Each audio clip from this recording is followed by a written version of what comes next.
The importance of being surprised. So what's it about? Okay, so I'm not an artist. You know, I'm a social scientist and I'm a recovering economist. I usually call myself a recovering economist. But I've worked a lot in political science. I teach in a political science department. And I've been very interested in this picture here. All right, what is this? You know, this is the evolution of democracy in the world since the French Revolution, more or less. Okay, so you know, and I won't go into how this index is created. It's by a very interesting project in Sweden. But you know, and there's a lot of variation here in the world, obviously, in how democratic different places are. But this is like the average, you know. And I think what we know is that on average, the world has become more democratic relative to what it was in the 18th century, let's say, before the French Revolution. So I'm very interested in sort of understanding that pattern, and I've done a lot of research on it. I've written books on it and whatever, okay? But what sort of strikes me as a social scientist is how little we actually understand that pattern, okay? The main idea in political science is something, you know, that's called modernization theory. You know, but modernization theory is basically like a lot of things happen at the same time, you know? Like, what else happened in the 19th century? The Industrial Revolution, you know, the first wave of globalization, expanding education, investment in school systems, all that stuff. So the difficulty in social science is disentangling what the heck is causing what, you know, when a lot of things all move together. The modernization, the idea of modernization, which I did a lot of research on trying to debunk it, is the idea that there's some kind of mechanism from economic development which creates democracy. Okay, because obviously economic development, the Industrial Revolution is kind of going on in the world at that time. So it turns out that doesn't work at all. As soon as you apply any kind of a technique for assessing causality, it all falls apart. So just to say, there's all these things moving together, but we really don't understand what's causing what. And of course, it's not just economics that's moving. It's not just education or urbanization or industrialization. It's also culture.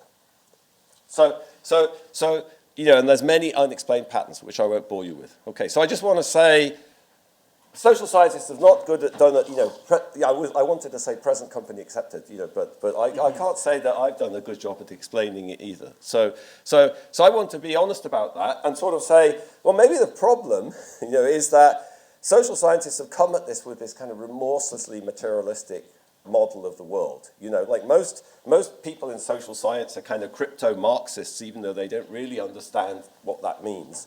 They've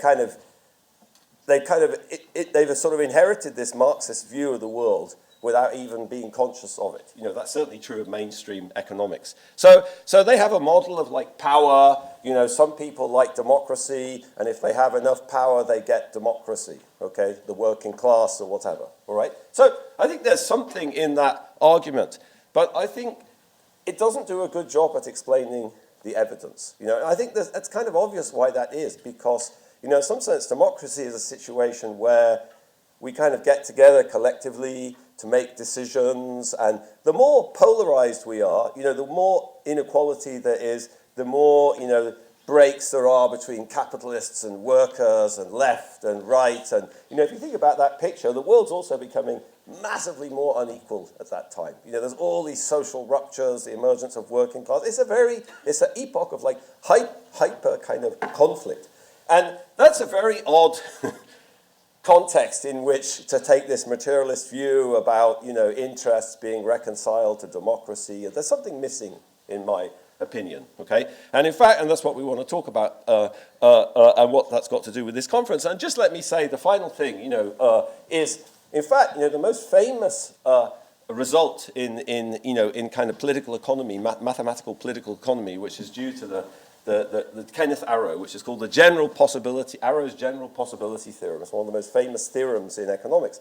Is about basically the impossibility of reconciling self-interested preferences. You know, if we're all in a society, we all have our preferences, we all know what we like and what we don't like. How do we get together collectively and make a decision? Well, that turns out to be impossible to solve that problem. Like, the only solution, according to Arrow, was to make somebody dictator, like Doris. You know. So I think that's if you never heard of that, you won't understand. I won't have made any sense. That won't have made any sense, that comment. But I want to just say there's actually deep kind of theoretical reasons for sort of being skeptical about this approach to democracy.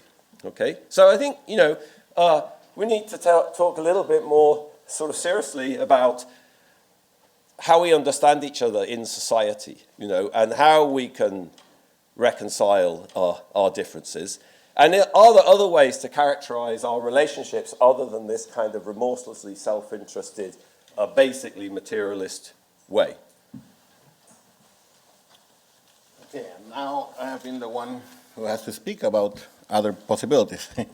So, what I want to do is I'm just going to go back a little bit and talk a little bit about just simple aesthetical theory in order to be able to see if we can get a little bit more abstraction and maybe a better characterization of our relations through that. So maybe a way of understanding this is ask a question. Why do we go to a movie date?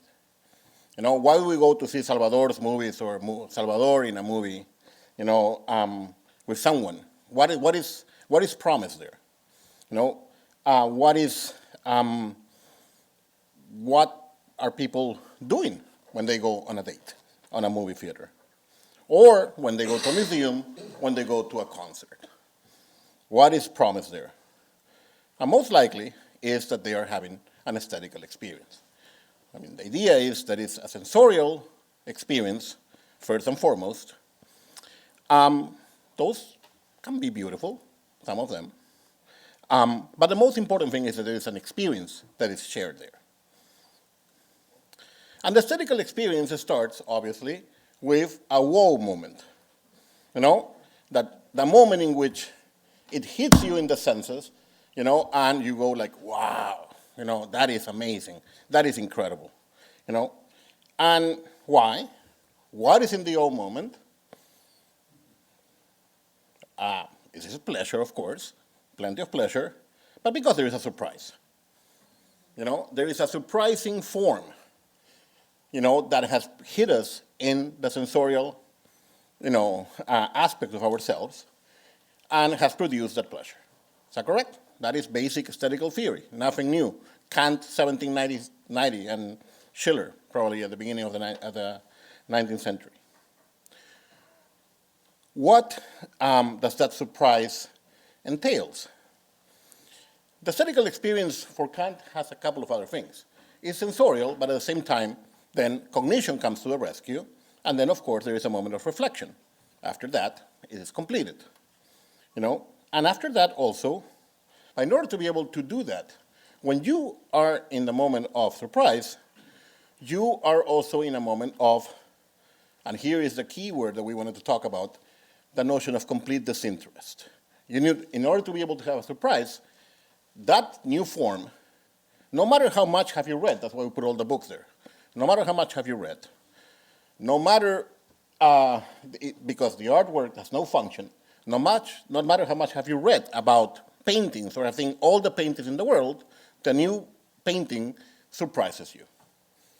And on top of that, it has nothing to do with your family or with your country or anything. It has been such a surprise that all of a sudden you realize you were in a moment of complete disinterest. And this is something that for us is crucial to be able to open up this hyper-interest position that James was talking about. What else happens there? Obviously, because it's disinterest, people start talking about. Remember the movie date?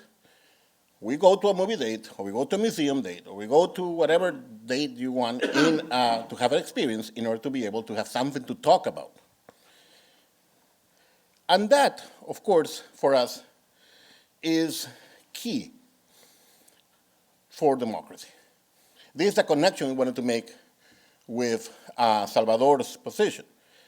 First of all, that aesthetics is not always, that it doesn't imply necessarily immediate pleasure. It is a not easily consumable pleasure because obviously it is surprising. When something is surprising, what happens?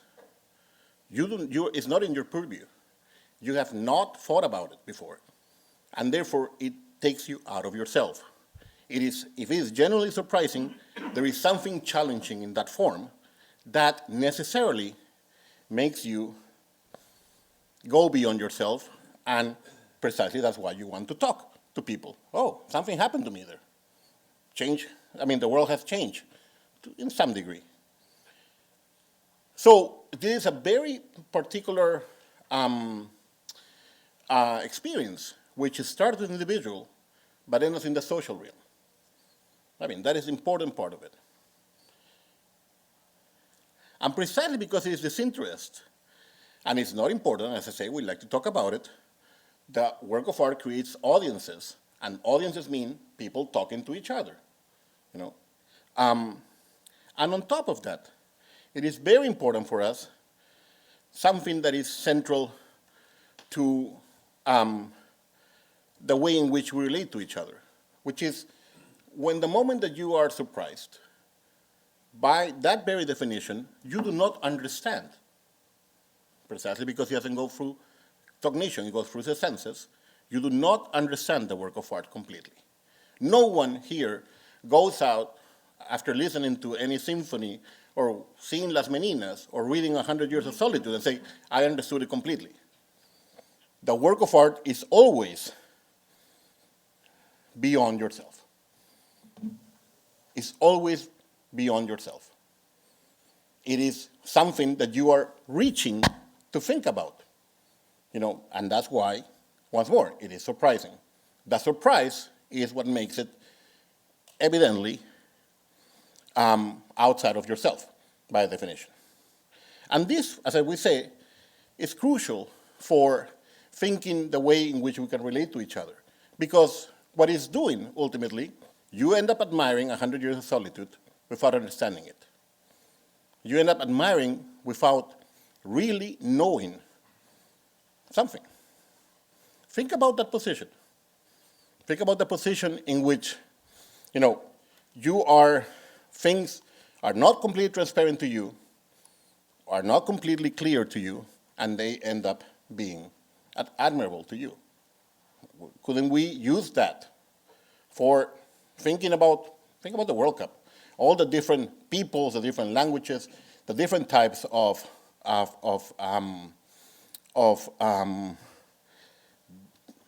ways of being, languages, religions, that they don't need to be necessarily transparent to us. The people do not need to be equal or understandable to us in order for them to admire them.